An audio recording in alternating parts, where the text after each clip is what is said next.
Ya, di informasi yang pertama, ada seorang pengusaha di Kuching, negeri bagian Sarawak, Malaysia, harus menerima pil pahit. Ia mesti rela kehilangan uangnya di rekening bank Maybank miliknya sebesar 1 juta ringgit atau sebesar 3,4 miliar rupiah hanya karena menjawab panggilan telepon selama 14 detik.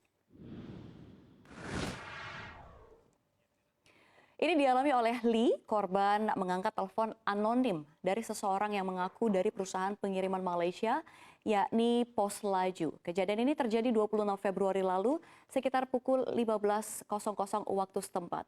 Namun hal itu menjadi viral di Malaysia karena seorang politisi bernama Michael Kong mengungkapkannya ke publik.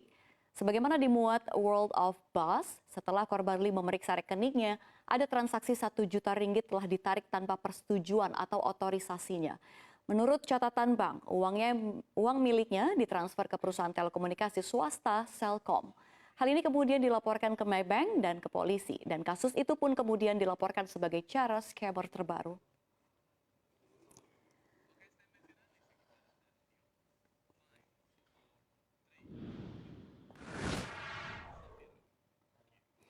Di informasi berikutnya, sejumlah negara dunia saat ini dilaporkan sedang berniat untuk menjadi mitra perdagangan Rusia dalam BRICS dan juga Organisasi Kerjasama Shanghai atau SCO.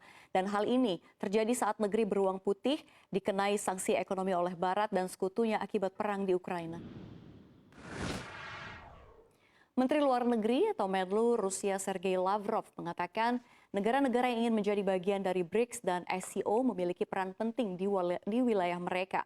Di antaranya, kata dia, Turki, Meksiko, Indonesia, Argentina, Arab Saudi, Uni Emirat Arab, Mesir, dan sejumlah negara Afrika lainnya. Di sisi lain, otoritas China mendukung perluasan blok BRICS dan Beijing juga mencatat bahwa kerjasama yang bermanfaat di antara negara-negara anggota di bidang keuangan akan mempercepat pemulihan ekonomi domestik di negara-negara BRICS. BRICS yang juga beranggotakan Brazil, Rusia, India, China, dan Afrika Selatan merupakan aliansi yang merupakan rumah bagi lebih dari 40% populasi global yang menyumbang hampir seperempat dari PDB dunia. Aliansi ini pun sendiri didirikan pada tahun 2009.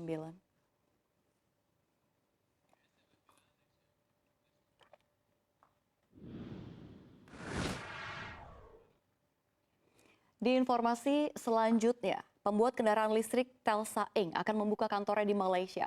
Hal ini terungkap dalam cuitan Menteri Perdagangan Internasional dan Industri Malaysia, Tengku Zafrul Aziz di akun Twitternya. Bukan hanya itu, Malaysia juga akan mengizinkan Tesla mengimpor kendaraan listrik atau EV ke negeri jiran, termasuk membuka showroom, pusat servis, dan jaringan supercharge. Meski demikian, belum diketahui jelasnya kapan Malaysia membuka resmi kantor di negeri jiran. Dan jika mengutip Reuters, perwakilan perusahaan Elon Musk itu juga belum menanggapi permintaan komentar soal ini. Sebelumnya Tesla merupakan salah satu produsen kendaraan listrik yang juga diincar oleh pemerintah Indonesia untuk membuka perusahaan di sini. Pemerintah juga akan menawarkan insentif kepada pembuat mobil Amerika Serikat tersebut, mulai dari keringanan pajak hingga konsesi untuk menambang nikel.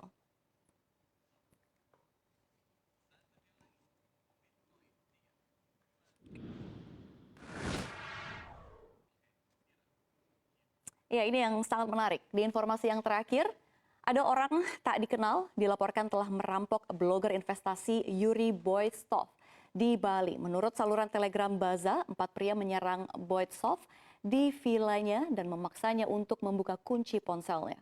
Mereka juga meminta Sandi untuk membuka akses dompet kripto Boydsoff. Menurut Boydsoff, perampok tersebut melibatkan seorang pria Indonesia berseragam polisi, seorang pria dengan balaklava, dan 2 pria berpenampilan bule.